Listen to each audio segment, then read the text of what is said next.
Dormir dans un igloo, ça fait rêver, non?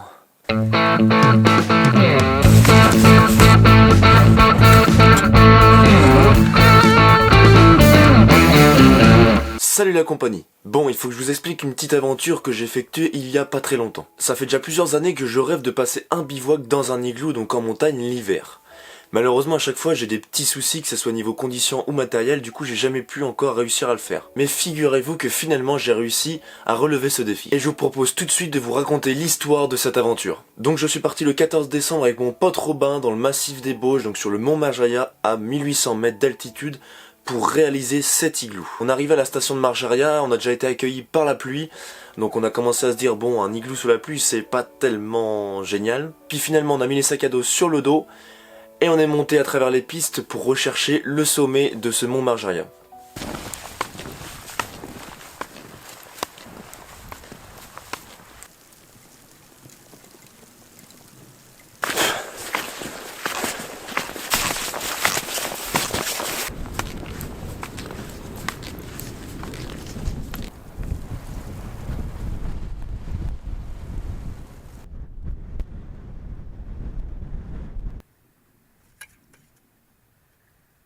Donc on a fait à peu près 400 mètres de dénivelé positif. Après 1h30 de randonnée, on s'est retrouvé au sommet. Donc ça fait une grosse falaise, c'est assez magnifique d'ailleurs. On a pris de la pluie, etc. en montant, c'était pas très top. Mais voilà, on avait trouvé notre spot. Et là, on s'est posé la question, bon, est-ce qu'on le fait? Est-ce que ça peut passer ou pas? Et finalement, on a dit, allez, on sort la pelle, on commence à creuser et on va fabriquer cet igloo.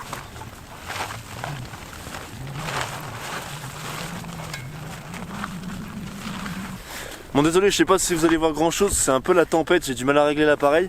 En tout cas, ce qu'on va faire, c'est que là on va commencer à faire l'igloo. Donc on va mettre nos sacs avec une bâche par dessus, puis on va les recouvrir de neige. Et ensuite on viendra creuser pour faire l'igloo. Donc c'est pas vraiment un igloo, on appelle ça plus un quinzy. Mais ça va nous permettre de faire un abri à neige assez rapidement.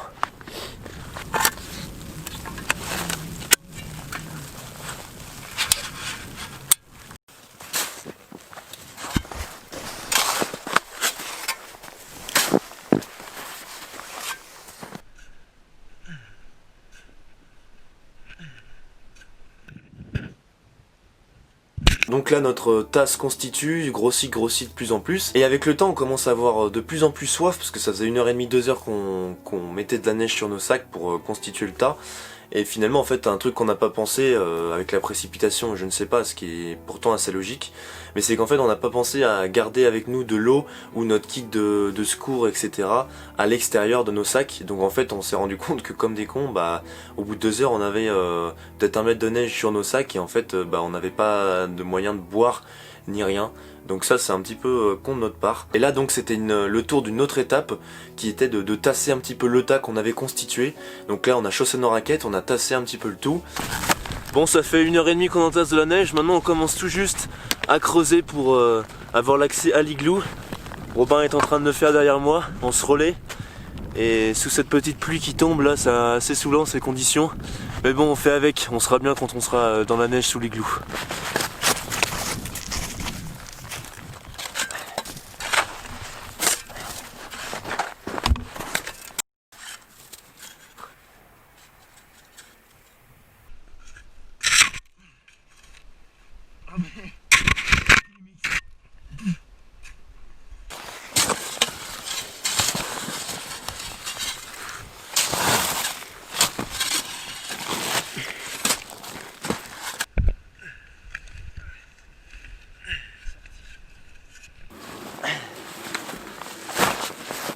Et d'un, il en reste plus qu'un.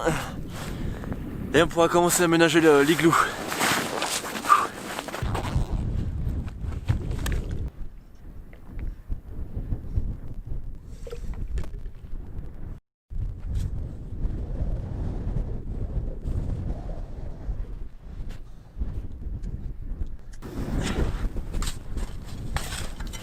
Bon là on est en train de faire la fosse à froid pour concentrer du coup l'air froid en bas, parce que l'air frais est plus lourd, donc il va rester en dessous. Donc on fait une fosse à froid à l'entrée, on va essayer d'en faire une à l'intérieur. Et ensuite on va s'aplanir de lit, histoire de se mettre bien pour ce soir. Allez.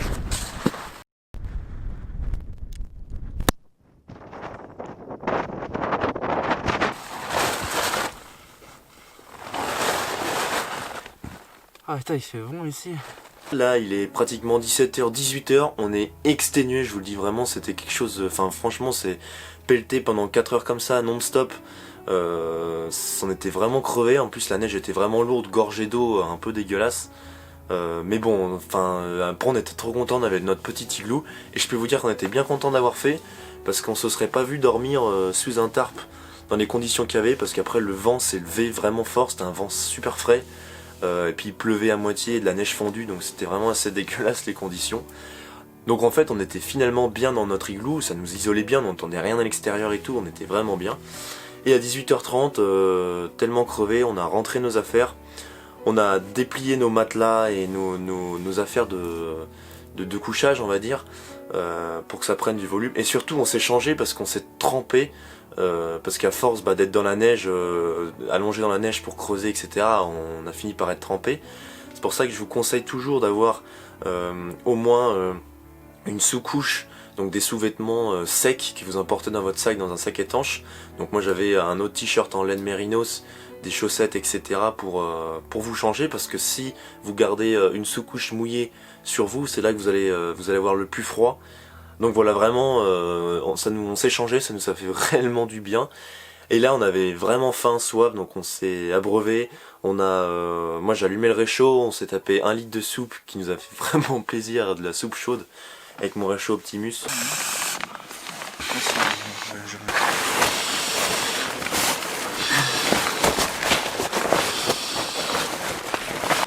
Bon, on va commencer à faire chauffer le repas. Donc qu'est-ce qu'on a? On a du maquereau pour les protéinex. On a 2-3 morilles qu'on pourra faire revenir dans la soupe. Des nouilles chinoises.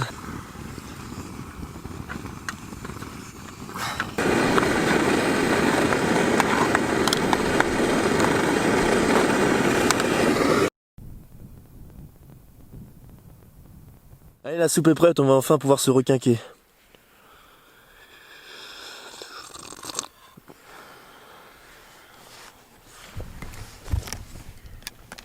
I want to peel layers. Suspect. Bon les amis, on se couche tout doucement. Il est autour de 19h, on se couche tôt parce qu'on est bien crevé d'avoir fait cet igloo, c'est super fatigant. On s'est posé, moi j'ai bien inséré toutes mes batteries et les choses qui craignent dans mon sac du couchage pour pas que ça prenne trop une température trop froide. Et puis on va voir si on dormira bien, mais en tout cas, bon défi de dormir dans un igloo à 1800 mètres d'altitude. Et là on passe une assez bonne nuit, on met pas tellement longtemps sans dormir, on n'a pas trop froid, avec nos 2 sacs de couchage grand froid, donc moi le Snookpack Elite 5, et pour mon pote je lui ai prêté le Highlander, un sac que je vous ai parlé il y a très peu de temps. Donc on était bien, hein, on avait une bonne surface de couchage, etc. Vraiment nickel. Cependant on se réveille à 2h du mat, parce qu'en gros on avait fait notre nuit de 7-8 heures. Et là en fait je me rends compte qu'on a le toit de l'igloo qui n'est plus qu'à 20 cm de notre tête. Et là je me fais ah ouais quand même, ok. Donc il est 2h du matin, là l'igloo est en train de se casser la gueule véritablement. Hein. Donc après est-ce que dehors il faisait trop chaud ou pas, enfin je savais pas trop ce qui s'était passé, limite on aurait dit qu'il y avait quelqu'un qui était monté dessus dans la nuit, qui avait à moitié tout pété, alors qu'il était bien solide quand on l'avait fabriqué quoi. Donc là je me pose des questions, j'en discute avec mon pote Robin et puis lui me dit bah écoute, va falloir qu'on y aille parce que là on va déjà galérer à ranger nos affaires et puis si on attend trop c'est un coup est-ce que ça se casse la gueule sur nous et que déjà on galère à faire nos sacs et tout parce que toutes nos affaires étaient à l'intérieur un peu éparpillées. Donc bah après pour tout retrouver dans 20 cm de neige c'est assez chaud donc on aurait pu perdre des choses. Et également et bien voilà, on aurait pu rester coincé comme dans une avalanche. Si ça se pétait la gueule d'un coup sur nous, bah une fois que la neige elle est sur nous, qu'on peut plus se dépatouiller, on aurait difficilement pu sortir. Donc là on réfléchit un peu, etc. On attend de voir et puis on se dit ouais, de toute façon on va pas se rendormir et si on se réveille dans 4-5 heures, l'igloo il est sur notre gueule, c'est obligé. Du coup 2h30 du mat on décide d'allumer les frontales, les lampes et de tout ranger. Un peu en catastrophe. Voilà, on sort tout et tout ça. Dehors, on se rend compte qu'il y a un vent pas possible, qui fait super chaud et qui pleut à moitié. Donc en fait, ça a fait fondre l'igloo simplement. Hey.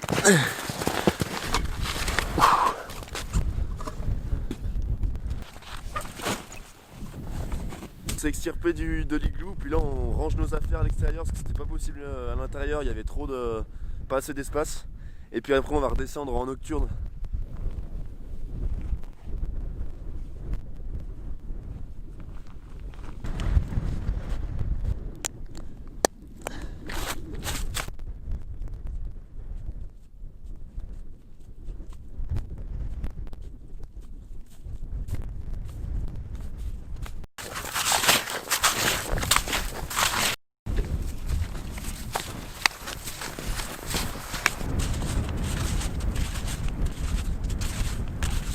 Donc en fait simplement les conditions étaient trop chaudes pour faire un igloo quoi. La neige après c'était devenu de la grosse soupe. Pour la fin on descend, donc on a 1h30 de marche pour atteindre la station. Donc voilà, on rechoppe les pistes de ski et là on descend, en fait on s'est fait une randonnée nocturne bien sympathique avec les frontales. Il y avait un décor magnifique avec toutes les montagnes enneigées du massif des Bauges. Donc on est descendu tranquille, c'était assez marrant parce qu'on a croisé plusieurs déneigeuses et dameuses donc, qui s'occupaient des pistes de la station. Et voilà, on arrive à la voiture et là, manque de bol, enfin grosse pluie qui nous tombe sur la tronche. Et là on se dit ah ouais, il est 3h30, grosse pluie, si vraiment on était resté là-haut et qu'on aurait attendu, l'igloo serait vraiment pété la gueule. Voilà, on arrive à la fin de cette histoire, j'espère que ça vous a plu, dites-le moi en commentaire. Et surtout rejoignez-moi sur mon compte Instagram où vous avez toutes les coulisses de mes aventures. Et également je vous souhaite de passer de très belles fêtes de Noël. Voilà, passez-les avec vos familles, profitez-en bien, passez un très bon moment. Et puis nous on se retrouve la semaine prochaine, sûrement samedi prochain, pour une nouvelle petite aventure, une nouvelle vidéo, on verra. Et moi je vous dis ciao.